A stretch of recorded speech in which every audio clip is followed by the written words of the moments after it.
A night of unseen terrors. The small house on Alder Lane was a cocoon of warmth. Outside, the December winds howled and clawed at the shutters, but inside the fire crackled in the stone hearth, casting a golden glow across the living room. The scent of spiced cider filled the air, mingling with the faint aroma of pine from the Christmas tree. Emma sat curled up on the couch, a knitted blanket draped over her legs. She held a well-worn paperback in her hands, the familiar story, a comforting escape from the world. Her dog Max lay at her feet, snoring softly. It was the kind of evening Emma cherished, quiet, simple and safe. The storm outside was fierce, but it only made her appreciate the cosy interior of her home all the more. She glanced at the clock on the mantel. 9:47 p.m.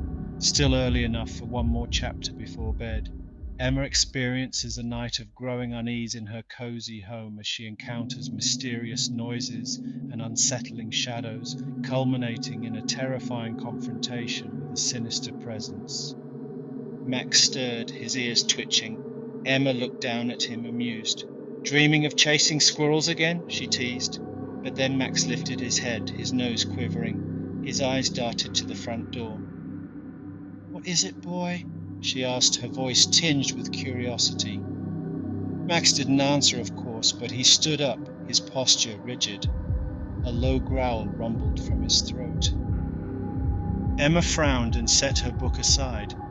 She listened, straining to hear past the wind. Nothing. No knocks, no footsteps. The door was locked, and the porch light cast a reassuring pool of light outside. Still, the dog's unease made her uneasy too. "Probably just the wind," she murmured, trying to convince herself as much as Max. She rubbed his head, but he didn't relax.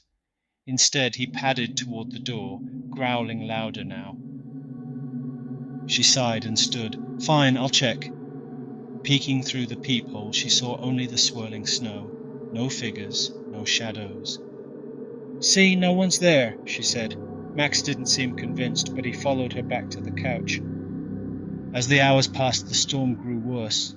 The wind screamed around the house, rattling the windows and whistling through unseen cracks. Emma tried to ignore it, focusing on her book, but a sense of unease had crept into the room like a draft she couldn't shut out. The storm continued to rage outside, and Emma's unease deepened as she heard mysterious noises echoing through the house. The fire popped, startling her. She laughed nervously, shaking her head. "Get a grip," she muttered. A loud thump interrupted her thoughts. It came from upstairs. Emma froze, her breath catching in her throat. She stared at the ceiling, waiting for another sound, but none came.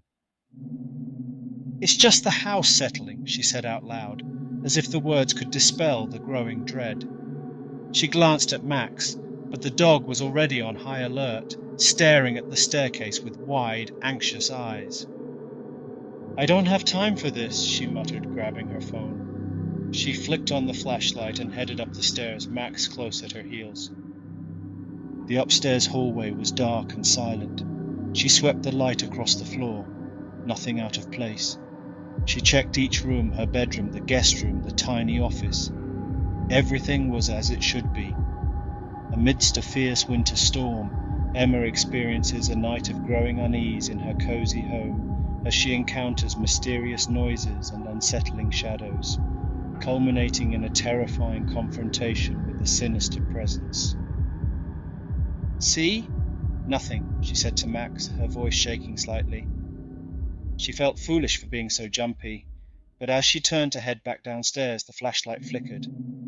Emma experiences a night of growing unease in her cozy home as she encounters mysterious noises and unsettling shadows, culminating in a terrifying confrontation with a sinister presence. "Great," she muttered, tapping it. The beam steadied, but in that brief moment of darkness she thought she'd seen something, a shadow at the end of the hallway. She whipped the light back, but there was nothing there, just the empty wall. Back in the living room, Emma tried to settle her nerves. The fire was dying, casting long, flickering shadows across the walls. Max had curled up by her feet again, but he was restless, his eyes darting to the door every few minutes. Continuation of the scene leading to the confrontation. As she added a log to the fire, the clock struck midnight. The chimes echoed eerily in the silence. That's when she heard it. A faint scratching sound. It came from the kitchen. Emma froze, her heart pounding. She grabbed a fire poker and moved cautiously toward the noise. The kitchen was dark, the only light coming from the faint glow of the stove clock. She listened, holding her breath. Emma froze, her heart pounding. She grabbed a fire poker and moved cautiously toward the noise.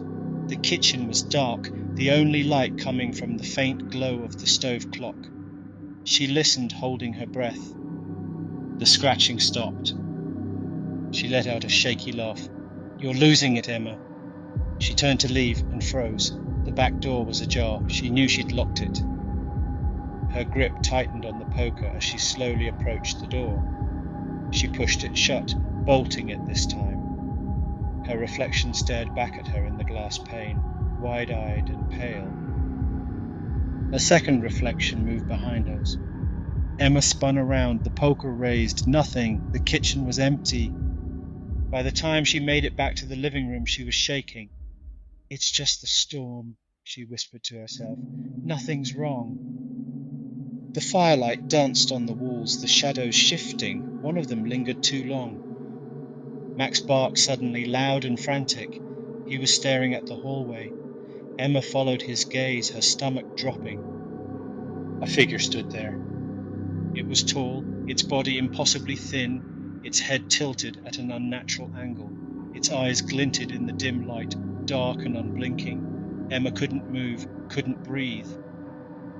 The figure took a step forward. "Get out!" she screamed, brandishing the poker. Max lunged, barking furiously. The figure recoiled, melting into the shadows. Emma slammed the hallway door shut and shoved a chair against it. She collapsed onto the couch, trembling. Max climbed into her lap, whining softly. "It's gone," she whispered, trying to reassure him and herself. "It's gone." The rest of the night passed in tense silence. When dawn broke, Emma finally allowed herself to relax. The golden light of morning seeped into the room, washing away the shadows. She opened the curtains, letting in the sunlight. Outside, the world was blanketed in fresh snow, pristine and untouched. But as she turned back to the room, her heart stopped. The chair she'd placed against the hallway door was gone. The door hung open, and in the middle of the living room floor, etched into the wood, were long, deep scratches. A single word was carved into the floorboards. "Mine."